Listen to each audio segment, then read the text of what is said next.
Hello, you guys, and welcome back to another episode of The Culture and the Cross. This is a podcast where we talk about the things going on in our church, the Rock Church in Raleigh, North Carolina, the things that we see all across social media, and then, last but not least, questions that need answers in a biblical way. So I'm your host. Well, we're your hosts. I'm Artra. I'm Corey. Yeah.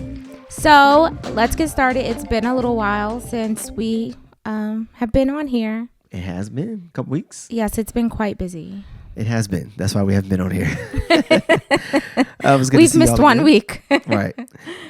So last couple weeks, this past weekend, we did a marriage conference. That was our very first one. We taught together at our very first marriage conference. So that was cool. We were at the Revision Marriage Conference at Life Changers Church here in Raleigh, North Carolina, with our friends Pastor Dorrell and Michelle Holmes. So this was their conference, and we taught a session on Saturday morning. The conference was Friday night and Saturday, and we taught a session first thing Saturday morning. And our session was about God's design, God's kingdom design versus the cultural design of marriage. And so we took some time to compare and contrast kingdom ideas of marriage versus cultural ideas of marriage. So things like one of the things we harped on was how marriage it should be a picture of Christ and his church, as opposed to just building our own personal empires or just a romance story. But it should be a picture of Christ being the husband, the church being his bride. And so we talked about that. Yeah, So it's good. It's really teamwork centered and a lot of selflessness. It is selflessness. We talked about that. And so I thought it was really good. So it was really great. Yeah. We were, like I said, very first session. So man, it was first thing in the morning. I'm glad. But it was good. It was really good. I am glad that we went first.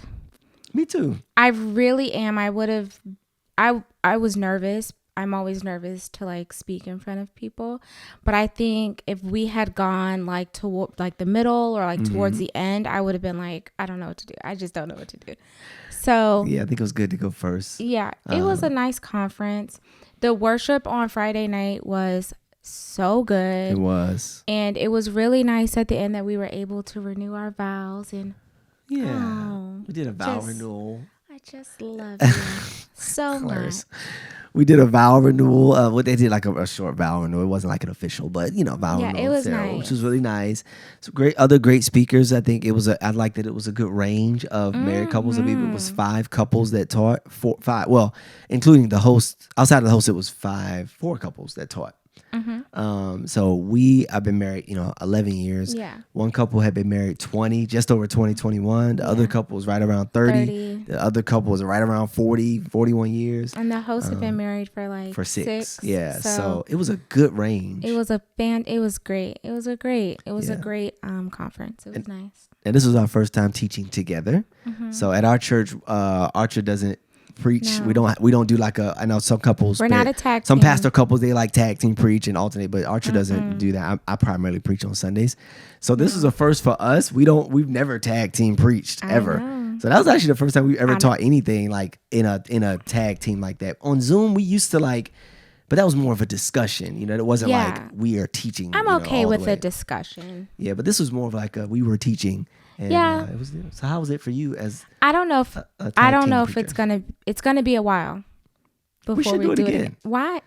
We should do it on Sunday.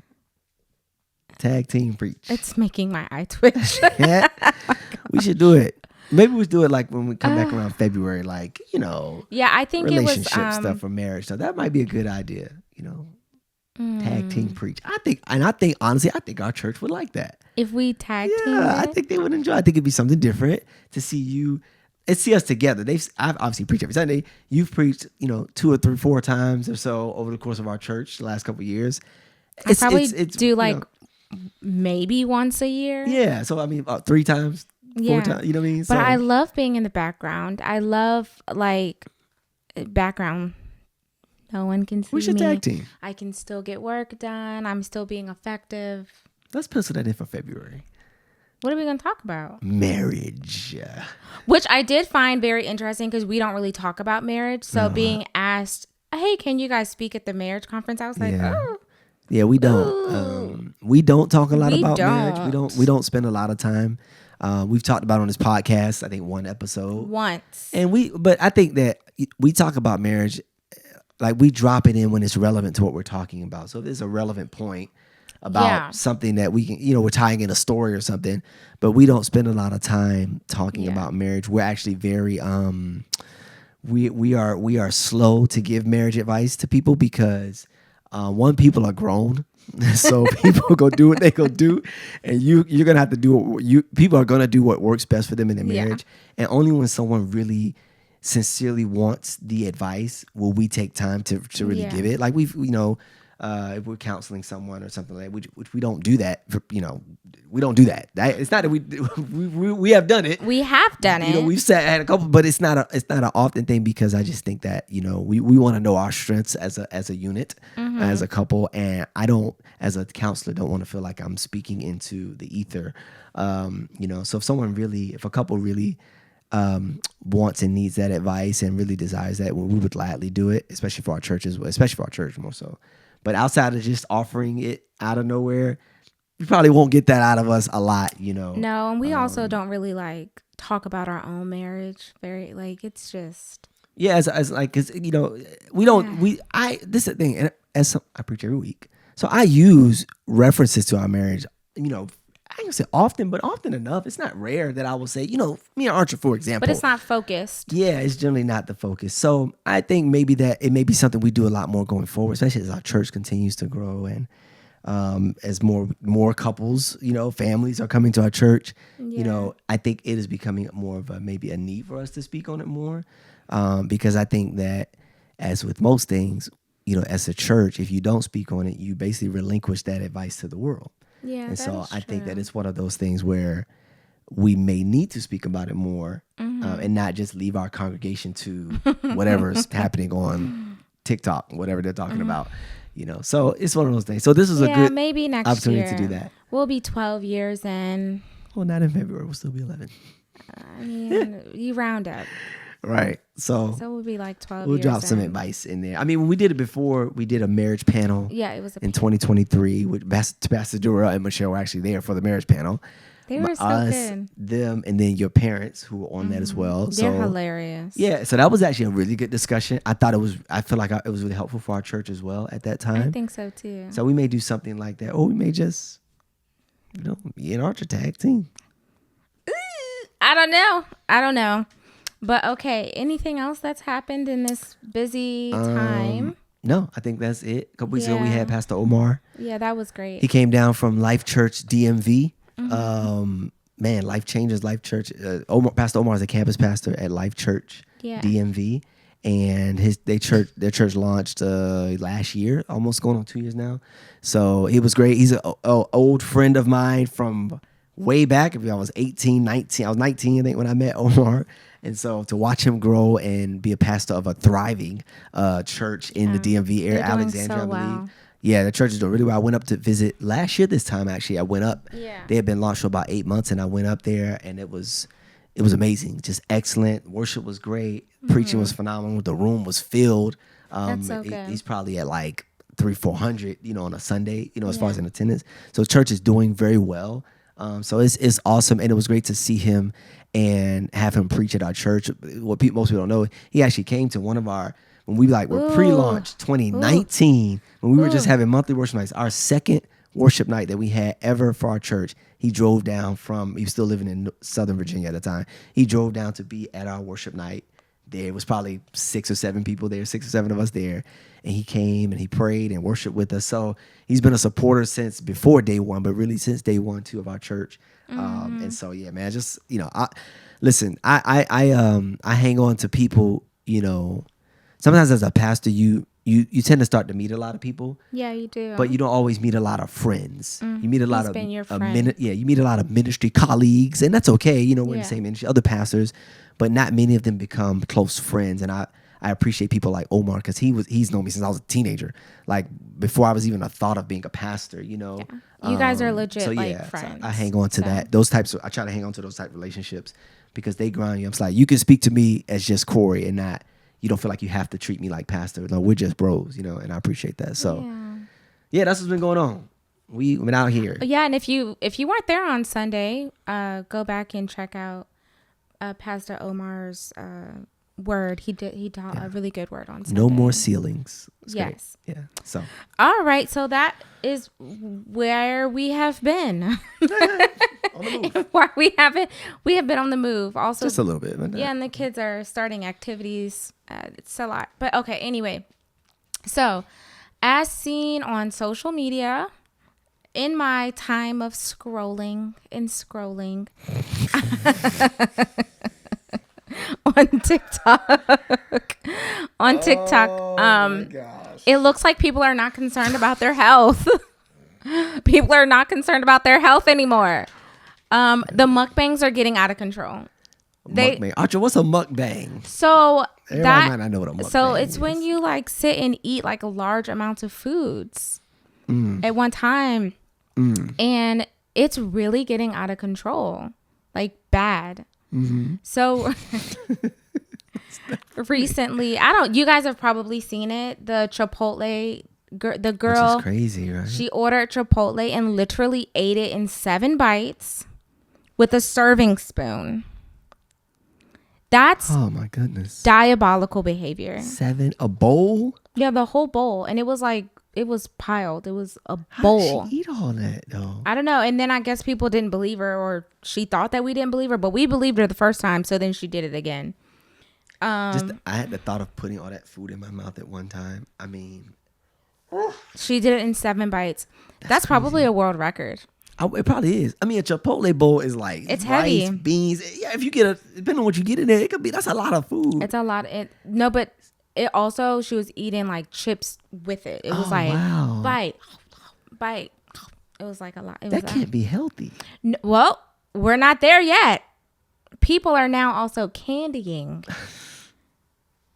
You know how we have candy apples? Mm-hmm. You can get a candied Chipotle burrito now.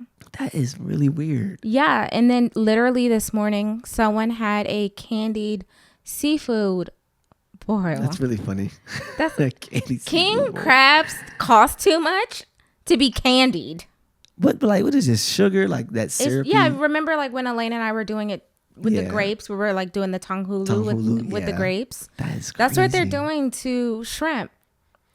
But what's the point of having the candy on the shrimp? You know that seafood got that. It ain't sweet. It's like it's yeah, but I think savory. It's spicy almost. I think because it gives people, it's like an addition to like the mukbang. Like people like for some reason people like seeing other people eat. And a lot of times when people do eat, they kind of do it in this like ASMR type of way. Yeah. And now with it candied, you can tap on it like this. Yes. That is weird. Eat this burrito. You know what? There's something up with this generation. All these noises. Why do they like that? So I saw in an article. Our kids used to watch those videos like that. Elena. Sometimes I catch her watching it, and I can't take it, and I'd be like, you have to people change just it. Eating, they chewing all. I can't do it. I tell them turn it off. I'm like, I turn it off. It's not bad. It's just I don't like the sound of it. I can't take the sounds, but I also am a person that can't take a lot of noises. Like I don't like to hear people breathe. I don't want to hear you chew. I don't want to hear noise. Like, and these YouTubers are like going crazy with that. Yeah, even sometimes if I am like if I've done a video and I can hear myself breathe, I instantly get the ick. Like I'm disgusted. Gross. Really I can't take it. But I saw in an article, TikTok, that people like ASMRs because it makes them feel connected, like a connection with someone. Yeah. Okay. It was like a psychologist that said that. I personally don't believe that. Yeah, I don't know about connection with someone. Yeah. I guess, I've heard some of the things or people like with the food and stuff. Yeah. It is kind of like it's intriguing to the ear. Yeah, like, it is. What's all this noise, the breathing, clicking on the stuff? It's kind of like, It's like watching it those like like scratches the brain a yeah, bit. right. It That's scratches the I was trying to brain. figure out how to say that. Yeah, it's like this is soothing for some odd reason. Yeah. Now I don't want to sit and watch nobody eat no Chipotle bowl with 7 bites. That's kind of crazy. But if someone said, Corey, we will give you X amount of money. What's the X? I was gonna ask you to eat this bowl in 7 bites. How much money would they have to give you? I mean, am I gonna get the money if I don't finish it? No. Oh. You have to do it in 7 bites or less, and then you can get it. Just the thought of and all in that the bowl, food going down and in the is bowl, like, you have to do it like how she. So you have to have the rice. You need beans. You need double meat. You need the cheeses, the lettuce. You need everything. Yeah. The sour cream, the guac, all of it. I don't even know. 7 bites. Serving spoon. But the thing is, I couldn't do that in 7 bites. No, but my jaws don't even, my cheeks don't expand that much. And then trying to chew, I couldn't do it in 7 bites. Honey, you're not gonna get it. You're not gonna get money. I know. I couldn't do it. Why? The way my stomach. So speaking of stomachs, also with the mukbangs, this is really tragic. This isn't a funny situation. One of the girls in another country was doing one, and she actually died. That's terrible. She had a 10-hour live TikTok mukbang. She just ate the whole time. People literally saw her like eat to her death. She died. That's really sad. Actually. It's terrible. And I'm like, this is literally what the Bible means when they say gluttony. Come on. The culture and the cross, ain't it? Gluttony. Like, that's crazy. That is true gluttonous behavior. Or I've seen like people like I remember it's one YouTuber in specific that like he gained like a lot of weight. Nick Avocado? I can't remember his name. That might have been the guy. He started like he wasn't little, but he was a slimmer guy. Yeah. And like over the course of he like gained like massive. If we're talking about the same one, he lost all that weight. Which is crazy, but how he gained all that weight doing all that? He lost it though. Mm-hmm. Well, thank God he did that because he lost all the weight. That's not good. There was a whole thing about him how like he just posted like videos all the time to keep it up, so like it would seem like he was still like overweight. That's crazy. But in the background, he was like losing all the weight. Was he wearing like? No, that was him. But he did so many videos that he was crazy. able to still like post. That's crazy. While he was still like then trying to like lose all the weight. Man, he finessed everybody. Yeah. He's not just still doing it, is he? I don't think so. I don't follow, so I don't know. I don't follow you. I can't sit and watch people eat like that. No, that's too much. I don't know. It makes me feel bad to see that people eat like that. But I get why they do it. It gets a lot of views. People love to see people like just eating. To eat. No, that's crazy. That's crazy. Yeah. So, okay. Well, y'all don't be out there now. Please don't be eating Chipotle bowls in 7 bites. That is crazy. But if you have, however, tried any type of candied Chipotle or candied seafood, I would like to know how it tastes. Candied crab legs. Honey, it was a weird. king crab leg, candied, and whole shrimp candied. No, I love a good seafood boy though. No, I say we're not doing Shein. You can get a seafood board off Shein now. Oh, really? Yeah. How else can get to my house? I don't know, but don't eat it. How does that work on Shein? I've seen it. So I'm not understanding. How does it get to the where are they shipping that from? I don't know. They probably have US based factories now at this point, don't they? I mean, warehouses. Possibly. You can get anything on there, and Why would you order a crab bowl? Why would you order that on Shein? Why don't you just go down to Raleigh Crab House right down the street? No.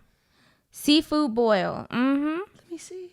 Seafood boil and disposable paper plates. Yeah, it's $12.99. I need to see it right now. I can't see you. You ain't telling me the truth. Oh no, it's the plate. Is it? Oh, it's the plates. But no, someone told me that they like. Arch over here ordering seafood bowls, y'all. That ain't no. No. That's just a.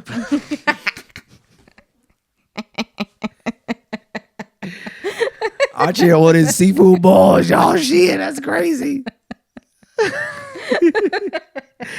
No, that is crazy. No, okay. Anyway. No, I'm just really kidding. funny. They weren't ordering it. I think they were just boiling. They were doing the seafood in the With Shein plates? in the Oh, Shein in the Shein bags. bag. Nah, that's crazy. I'm kidding. Yeah, that's really funny. Okay, but anyway, we're moving on. Moving on. Okay. Questions that need answers. Okay, so it says, "Hey guys, Halloween just passed. I was always taught that as Christians, we don't do Halloween. We don't trick or treat. We don't dress up. We don't go to church. We do nothing. Absolutely nothing. But I was never told why. Is it wrong? What's really wrong with it?" Well, seeing as Halloween just passed, Yeah. as always every year, that whole like month leading up to Halloween, boy, Christians online be going back and forth, Yeah. just the arguing, and some people posting, if your church is doing anything, you need to leave that church right now, or Yeah. some people, saying you should be out in the world. This is a great opportunity to reach people, and whatever the case would be. Mm-hmm. I grew up not doing anything. And I grew up.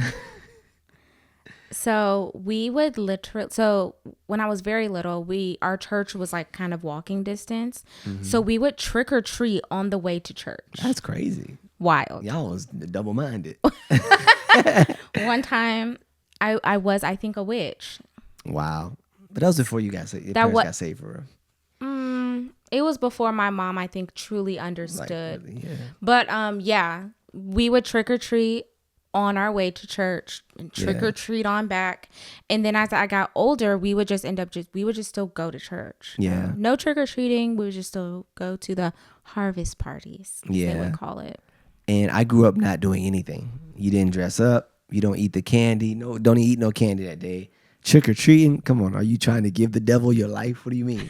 Even church. I remember early on, maybe going to like one or two church events. Your parents allowed we that? lived in Roanoke. We went to a church thing, but it was at a church. I remember coming home from it, and I remember kids being outside trick or treating. My parents walked in the house, turned that light right off, closed the door. I think a kid was like walking up to a porch. My dad closed that door. I was like, dang, bro, you said like nothing. Light off, click. So I grew up thinking, if you do anything on Halloween, if it's a costume, it don't matter if it's Super Mario, if you eating candy, anything, that's the devil. You couldn't eat the candy? I remember one year they gave us candy at school like they do on that day, right? I remember coming home and throwing the candy in the trash. I remember getting off the bus, walking to the house, threw the candy in the trash. I remember that. So that's how I grew up. I would have demolished that candy. Right. Well, now, listen. So now, fast forward now. This is 30 years later. I believe that, I'll say for our kids, how we explain it to them, we don't celebrate Halloween because I do believe that, we're not participating in the world's culture. But I began to have to look at it honest and say, is there something demonic about them dressing up as a minion?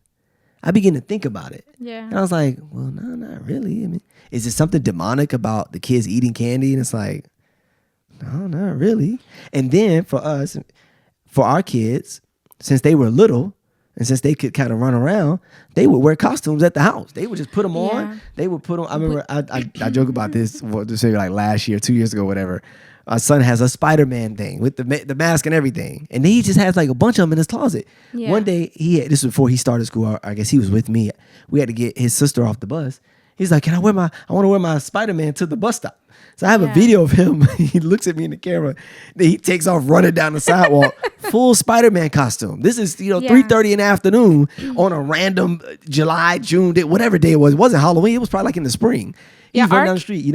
This is what they have done growing up. They've just put on the costume just because. Yeah, our kids have I think for our kids, Halloween is just kind of like another day. Yeah. Especially with costumes, because like you said, like that's just something they've always done. Right. For our kids. We've gone to all stores with the costumes on. Yeah. There have been just like random days that they've worn the costumes to church just because. Yeah.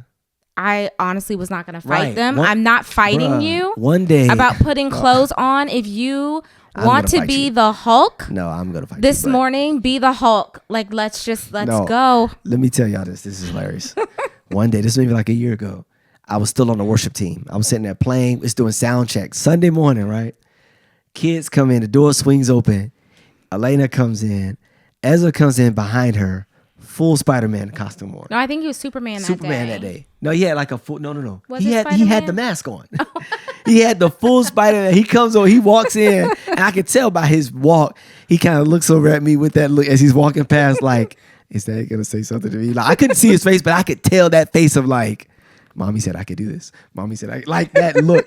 He walks in, worship team looking. We're all looking like, what in the world is going on? As they're walking back to the kids' room. Hilarious.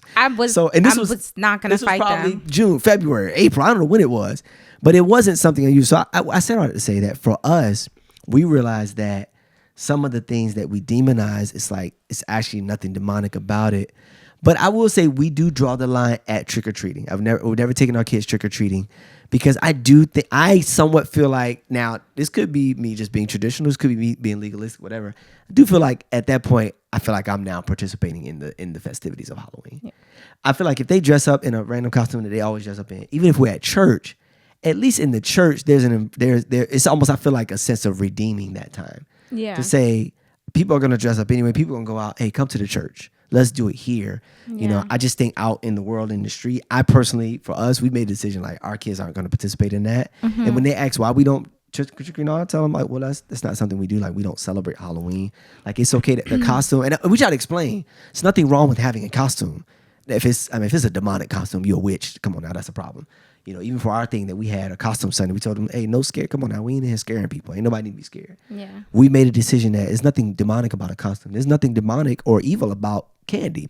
But, you know, we draw the line at going out and then we're trick-or-treating and we're doing all that because now I'm interacting with God knows who, you know, at their house and their stuff. And I just feel like we draw the line at that. I don't feel like it is, but then I guess to the question, is it wrong for Christians to do that? You know, I personally believe that's a personal conviction. I was gonna say that too. It really is. I know y'all like, well, that's great. That helps me a lot. I mean, for me, even the kid, even early on when they was young, and they would dress up in costumes, I would sometimes be like, why they gotta wear a costume? You know, like, and it wasn't Halloween, it was just a regular day. Right. And I'm like, and I would even feel like, why they got a costume? Like, we don't need no costume. But this is coming from someone who grew up. I never had costumes. I didn't dress up as anything. I was Jesus Jr. I was a preacher man. I was just Corey. So I never dressed up in costumes. We didn't do anything. So coming from that to this, you know, there's a personal conviction where I had to get to where I was like, you know what? This is actually not bad for them to have a costume on just on a random Thursday. But just because it's the Halloween day now, they can't wear the costume. Like it doesn't feel consistent to me. And I feel like if you're gonna not have costumes on Halloween, don't have it no day. If you're gonna not eat the candy, don't eat it no day. I feel like I do think this is one of those things of where, you know, the Bible talks about the culture and the cross. The Bible talks about, you know, I can't remember the exact wording. I wish I had my thing.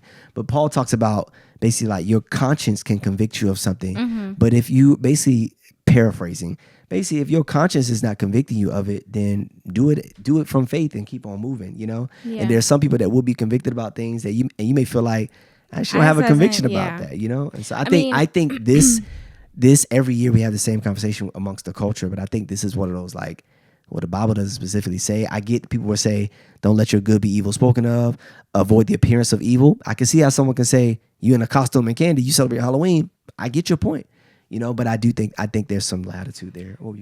I think it's a personal conviction. I think because in our home, at least, costumes were kind of like the daily.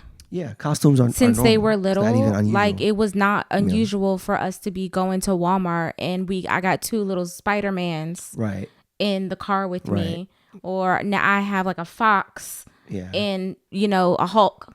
Like it's just what it is. So, but I will say that I do not, for next year, I do plan on during the Halloween night having like a prayer booth or a spot where I can hand out small Bibles or tracts or something on that night to the people that come by. Only because I don't like the thought of, oh, it's awful. We shouldn't do anything. We're just going to hide it. And it's like, I thought that, you know, Jesus was the light of the world. I thought, you know, we don't hide our light. Yeah. So it's like, I'm not going to shut down because it's Halloween, so we're just gonna give the whole day to the demons and the devil. Like that doesn't. I'm not gonna do that anymore. Yeah, and I think that's like that's a great I'm point. not okay with that. Yeah, that's a great point. I do think sometimes, and this is one thing I think we all struggle with as just Christians. You know, sometimes when we surrender, it's kind of like we talked about with the marriage thing. Like if we don't say anything about it, we just kind of give it over to whatever the culture's doing. I think that Halloween has kind of become one of those things to where it's like, are we kind of like surrendering the day just to the devil? Have. And I'm not saying go to the Halloween party and be out there wilding and drinking up and you dressed up as a ghost and you scaring people. I think that's too far because why are we instilling fear in people? That's always a problem. But I do think there's an element of like, how can we, when we know that people are going to be out, right? So it's mostly evangelistic too. If people are going to be out, they're going to be open to receive whatever you're handing out to them, to be honest with you. If you wrap a track, old school, y'all know nothing about no tracks. If you wrap a track in a piece of candy or whatever, oh, hey, here you go. You know, you never know what that could be. So I do think from a evangelistic perspective, if we know people are going to be out, they're going to be in the streets, they're willing to hand out. It won't be just a random day. Hey, here you go. Hey, God bless you. Jesus loves you. Like they may receive that piece of paper or that invite to church. And, you know, that could be something. So I could see the point of like saying, let's not surrender the day, but let's like take the light into the darkness. Yeah. You know, and I didn't think about that before early on, and especially years past. I definitely didn't. But I never thought about it. As time goes on, you know, like I said, I think it's a little nuance. And I think that, you know, it's some latitude there based on your convictions, because I don't have a solid scripture to say don't celebrate Halloween. I mean, don't be out there, you know, you scaring people and dressing up like a witch, or, you know, and we always pick on the women when they wear outfits that are maybe scantily clad, or even a man, you out there with your construction outfit with your chest, you know, hey, I mean, to go back we probably shouldn't do that, you know. Yeah, not to go back to a scene on social media, but there was a guy who was dressed up like something. Oh, at a church thing, he had on like underwear or something. He had on underwear. Right. I'm like, come on, man. Like, I saw that. And I was like, bro, this dude had on. He was basically covered from shoulder, but right here, he had on just underwear. Like underwear. And I forgot what he was trying to be. I can't remember. I don't even know. But it was. It didn't matter. Right. So are we saying you need to go do that? No. Or a lady you need to have on. You know, have some clothes on. Right. You know what I mean? You got on something that come on now. But, you know, like, we don't need to do that. But I feel like we missed an opportunity to evangelize on Halloween when I didn't realize that many people honestly were going to be outside. Oh, yeah. Because we always are like, it's the devil's day, and like go in the house. And that's something to think about. So I feel like we missed an opportunity. So next year, it will not be missed, because I'm going to be outside with my little table of you need prayer. Goodies. Here's a piece of candy, but also here's Jesus as well. And, you know, that may be, and I've heard some people take that perspective as well. That's what we're doing next year. As always with that topic, you get a wide range of you know, not to say it's not a right or wrong, because there is a right or wrong answer to it, but I don't have it, you know, because I think there is a spectrum there. But that's something to think about. You know, you guys let us know. Y'all celebrate Halloween? Not celebrate Halloween, but what do you guys do? What did y'all do? Do you do stuff? Do you go out? Do you stay in the house? Do you let your kids participate? Yeah. Do you not? Do you do? A lot of churches do harvest nights and stuff like that. I know we went to a church not that far from here. They had like a petting zoo. It was a couple years ago and everything. It was great though. They had games. I loved it, and I loved the little like tracks that they gave out. They did. It was a great. Full blown thing. So that's an opportunity where, you know, people are looking for something to do, especially with their kids. Come to the church, you know. So something to think about. Y'all let us know. So yeah, well, that is the end. That's that. Hey, make sure y'all like this video. Make sure you subscribe to our Rock Church YouTube channel, and also make sure you share this podcast with somebody if it's been a blessing to you. My God, so into our lives. We appreciate it. Thanks for hanging out with us. We have a night of worship on Friday night at 7:00. Yeah, so I hope y'all can come. I love our worship nights. Yeah, so come check us out. We're going to be worshiping the Lord. 7 p.m. 7 p.m. So we'll see y'all there. See you later. Peace.